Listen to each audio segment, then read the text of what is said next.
Hi everyone, welcome to Tractionist channel, or should I say Waveform channel. This time I want to talk about Tempo Track, a video that I've been wanting to make for quite a while, and only now I've come across a project. We actually recorded it yesterday, cover of a London Grammar song called Oh Woman, Oh Man.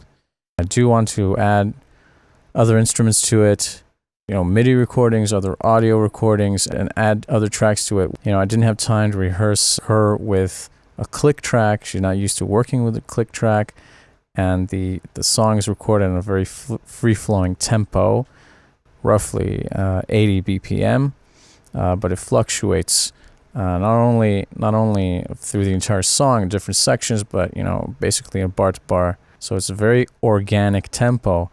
And so I wanted to demonstrate how I would work with the tempo track to match up the project to an organic tempo, to an organic player who isn't used to working with a click track. I can add just things playing myself, drums and other guitars and maybe more vocals, and just add the track as the reference. If I would want to add MIDI tracks to it, like drums or keyboards, I would have to anyways go into the MIDI track and align things to the song. Now you can do that with ghost tracks, as I've demonstrated in the previous video. Maybe harder at the beginning to work with the tempo track and match up the tempo to the performance, and then just you don't have to do any work. All you do is quantize any percussion part or any keyboard part to the tempo track that you've made. What I did to begin with, just to go over this, the C411 is a pickup.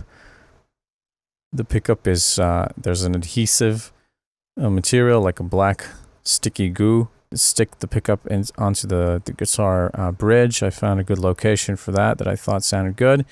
Then next track is a 57, pointing at the 12th fret, or pretty much, the middle of the strings to get the most amplitude.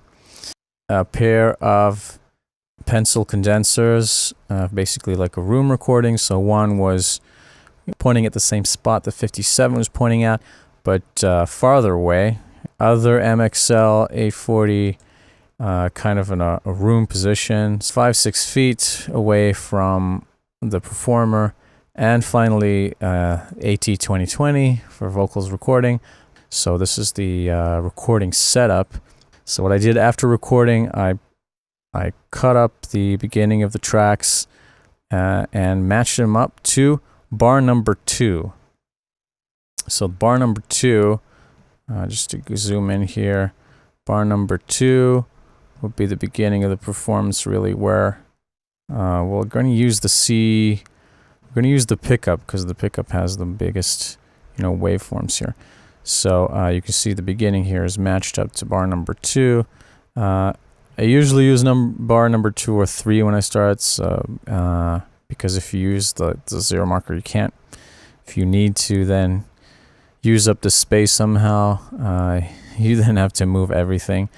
And referring to the group tracks, or again, I make that mistake, the group clips issue from previous video, I needed to move all of these tracks. So this is another folder track containing 3 microphones, and this is another folder track containing 3 microphones. So in order to match up the waveform, I couldn't just get all these clips in the same group and then just take one and move it, because that's more convenient when you're working on a single track here. Like this, just watch this and then move it. No, I had to lasso all of these folder tracks and select with the Alt, select, and then with Control, select this one, and then zoom in on the track, and then zoom up, and with my certain mouse difficulties, this was a little tricky, and then look at this track here and then move the folder track to get everything to move. This took a while, so that was a little annoying. Still not working that great here. Maybe there's a better way to do this. As I mentioned, I didn't know the song before, and first thing that I did was use the marker track to put in these markers of verse, chorus, C part. There's another chorus, then there's a return to the C part. As you can see, this doesn't really match up with the clips here. This is because I already moved the tempo track a little bit. I always go into the marker track first just to get a good arrangement of the song. So to begin with, I drop these markers just to be able to get a handle on the song. I might, add sometimes markers for chords. And let's say like a C part gets more complicated, I'll add marker tracks there for the chords to not have to refer to like a piece of paper. But this song is fairly simple. I probably won't need that. With the marker tracks, let's look at the markers here. You notice that there's this note symbol here. This event, and this is important, this event will follow tempo track changes. Okay, so if I change the tempo tracks, you see everything condenses. And so the starting point should follow. Now, if I click this, it moves to a time-based. So this will have a absolute location or absolute location and size in time. Okay, and it won't refer to anything like a tempo track or a signature change to modify its length. So, but the automatically Tracktion will drop these musical markers or bars and beats markers. So just to show you, what I do is I just let the song play, and then as it starts,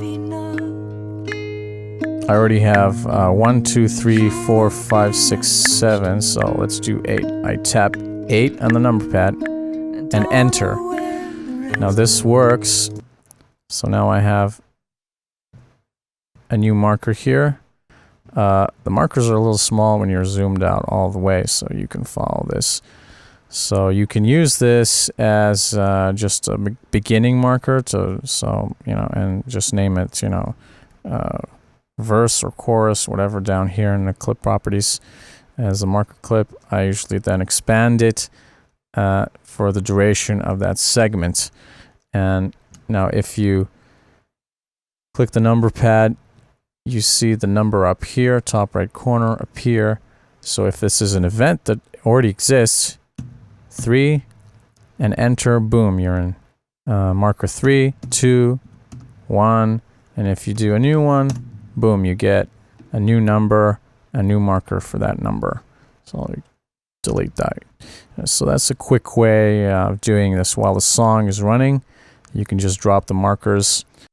Let's go into the tempo track and what's displayed here. So in the project properties down here on the right, you have BPM and you have the time signature. You also have a key signature. So I've already established this is in the key of E flat, D sharp. I mean, I wish it would, I wish you could choose to display the E flat instead of the D sharp, because it's an E flat scale. You can also choose the type of scale, major, minor. You have all of these other guys. Might get into those in a different video. And you can change, obviously you can change these throughout the song. Let's see if we can just add another one. Insert key change. Let's do, you can indicate melodic or harmonic minor. That's nice. So if there's like a half tone modulation here, do insert, and then you have it inserted here on the tempo track. But let's cancel that out. Next, the signature. Click on that, and I'll get into that at a certain part of the song. I already have the completed project of what I did here with the tempo track over here. That's tab. So you can see I did quite a bit here. You can see there's also a signature change here. We'll get into that as well.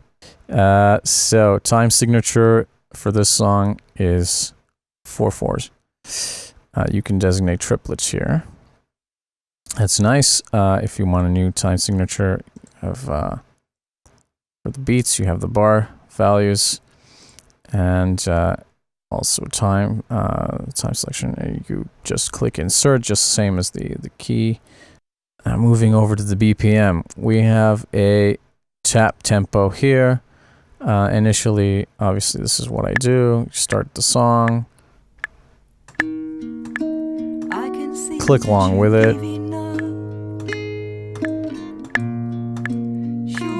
So you can see we're fluctuating around 80. Now I can just apply it. I'm not a big fan of these decimal points here, so I just use this as a reference, and then I decide on the BPM that most accurately, reflects the most of the song. Now, getting into how to work with the tempo track. First of all, this is as big as it goes, and this is just a little bit of a problem.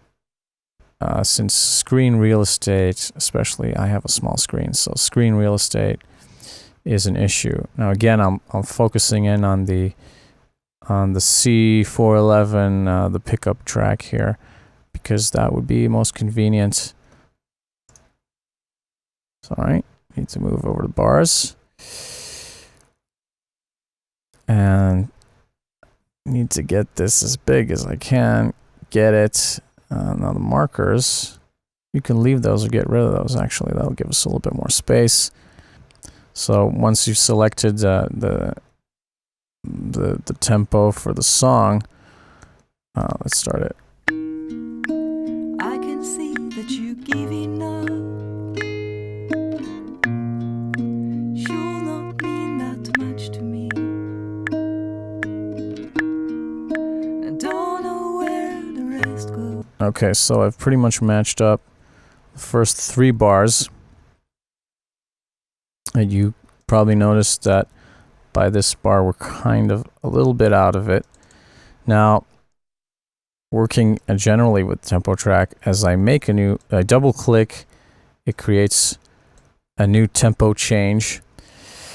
And there's basically 2 elements here. There's a tempo change point, where a new tempo is designated, and you hover with the mouse over it, you see it. So these are all tempo change points, the square ones.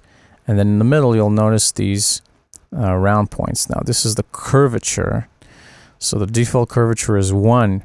So 1 indicates no curvature. So the tempo would immediately jump to the next point. Now, if there is a sudden program change and a tempo change, this is what you'll need. Now, one way you can certainly work with this, but the result would be a great deal of fluctuations. I go bar by bar. Sure not mean that much to me. I don't know. Okay, now that's very, very quick. So I take the tempo down, I just drag with the mouse, and then I line up the bar line with the next beat. So this is on curvature 1. So already in the next bar, we're basically out of time here, out of sync here. So I need to grab this and move it. Now this gets a little tricky. I wish you could go in and increase the resolution, because with my mouse, holding on to this line and making changes, it tends to jump around a lot. The rest go, but everybody's been telling me no. Okay, so again, we're out of sync here. I make a new point.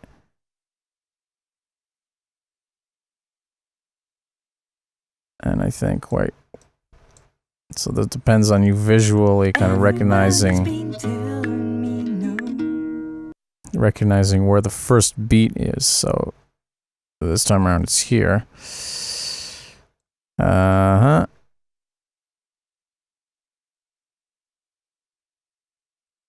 Everybody's been telling me no. Whoa. Okay, this. But I always have a thing for you. I'd move the earth. Okay, this is a pretty good example. So these two bars are basically in sync. These two bars already are out of sync. Now this is a good way to demonstrate how I prefer doing this.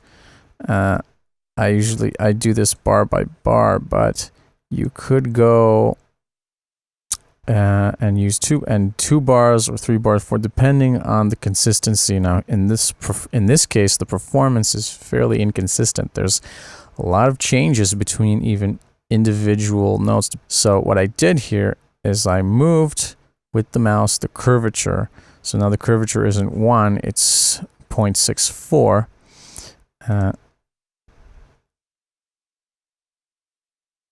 0.64 down here. But I always have a thing for you. I'd move the earth. So what this means is that tempo remains pretty much constant all the way to here, to this point, where it begins to curve down to the next tempo change point. Now, depending on how it's played, I can take the curve all the way down here, and I can match up these lines. See, already when I did this, But I always have a thing. it's already too slow over here on the first beat. So now, but these two bars are fairly consistent, and if I have it around here, this is pretty good. You see that most of these match up, but not the first beat. So I kind of use a combination. I then grab, and I move it up a bit, and now I see these lines have moved up a bit, but should be good sync. But I always have a thing for you. Okay, so move the curve a little bit over. Yep. Control Z, gonna have to use a lot of that. Bring it up a little bit. Nope. Other way around. Yep. Okay, so other way around, and then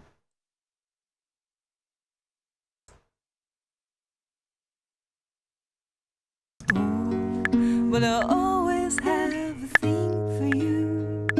I'd move the earth, but nothing made you want me better. let's take the next point.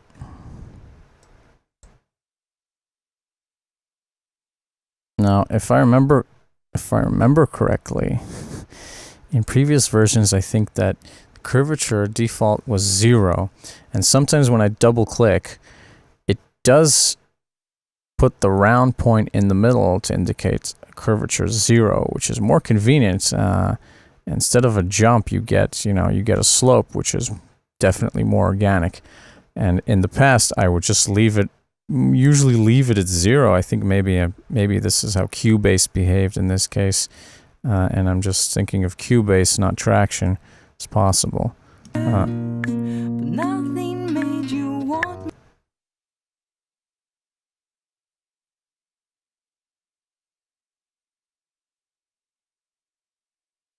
But nothing made you want me better.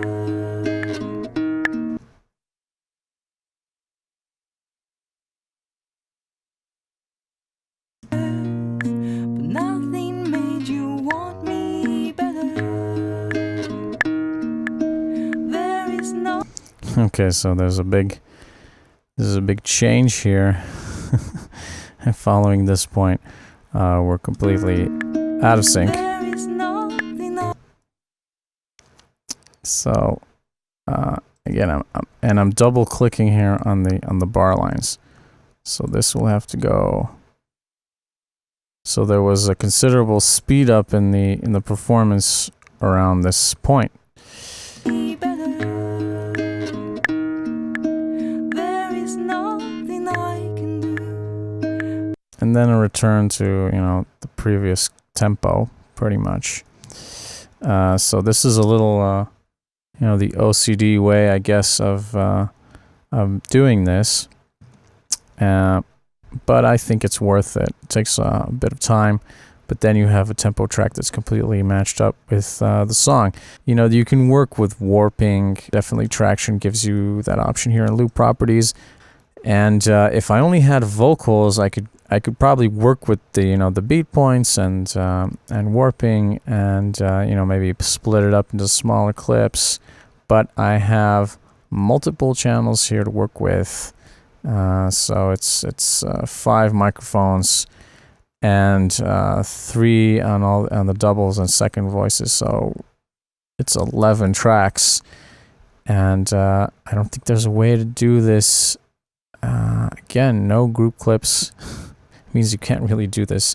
You can't just take one track and then apply the changes to other tracks, or take one clip and apply those changes to all the other clips. So There is nothing I can do but steal the moon, but nothing made you. now you can decide to leave the timing kind of loose. It's definitely something you can decide to do. Now we've come up to the interesting part here. This is, I believe, yes, coming up to the chorus. Let's line this up roughly. Okay, so this is quicker, and okay, so now I want to change this area, but I need to remember to double click the previous bar because I don't want to really change this. This is already in sync, pretty much. Yes, this is in sync, and now it goes out of sync, so I want to affect these 2 bars. And the curve.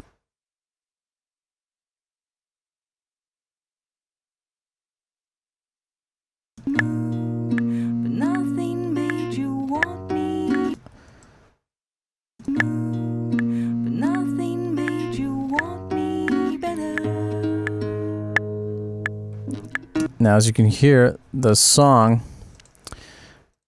this is a transitional part of the song, and usually around these transitions, even well-rehearsed bands and professional musicians will often speed up or slow down, or a mixture of both. See, there's a speed up here and then a slow down, and this is where the signature change would come in handy. Now, I've basically done this 2 ways here, where I've, in my finished track, we'll listen to that. This is the same location. This is the end of the first verse going into the chorus. So matching it up,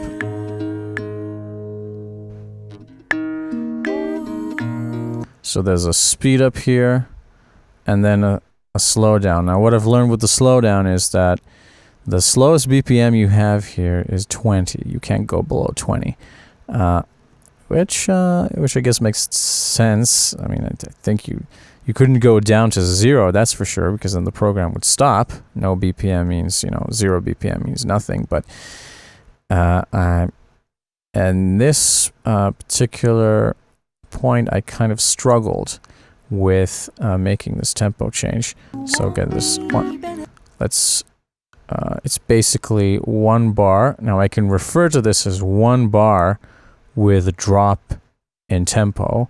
This is what you would call in classical music a fermata. So that's kind of a pause, kind of a pause out of tempo, basically. So I can use the tempo track to then line up the beginning of the chorus.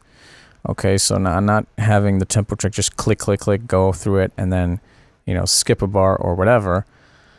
I'm just having the tempo track drop to as low as I can, and then start the chorus in a tempo, and basically the prime tempo of the song. So it's 1, 2, 3, 4, 1. So this is one way to do this. Again, it's 1 bar 1, 2, 3, 4, 1. And this is where, drawing this at a nice tempo curve is very useful. And then the second occurrence of this, I did the other option, which is, I would say, a more musical option. This is definitely how I would think about this in terms of music. I would think about this as a regular 4-bar and then a 2-beat bar separating the verse and the chorus. You could look at it as a tempo change. You can look at it as a signature change. Let's look at the signature change. 1, 2, 3, 4, 1, 2, 1. So this is more musical because this is actually countable. So we have a regular 4-beat bar, and then on that fermata, that pause moment, kind of sustaining that chord into the chorus, kind of a dramatic pause. We count two beats, so it's a 2-beat bar. And again, I inserted, you select the tempo track, and then you can insert new time signature change. And so you select a 2, 4, and then afterwards, of course, you need to return to 4/4 time. So let's listen to that again. 1, 2, 3, 4, 1, 2, 1, 2, 3, 4. There you go. Basically, after you finish working with the tempo track, you should get a perfectly aligned marker track where the beginning and end of the various markers falls exactly with the performance. I think this is it. We've concluded this lovely little tutorial, and I hope you found it useful. I did notice a few more subscriptions in my channel. Believe me, I have a newfound appreciation to all the video bloggers and all the content creators on YouTube. Editing video is not my strong suit. Definitely patching up these tutorials into something that's remotely listenable is not easy. So thank you for bearing with me, and stay tuned for more.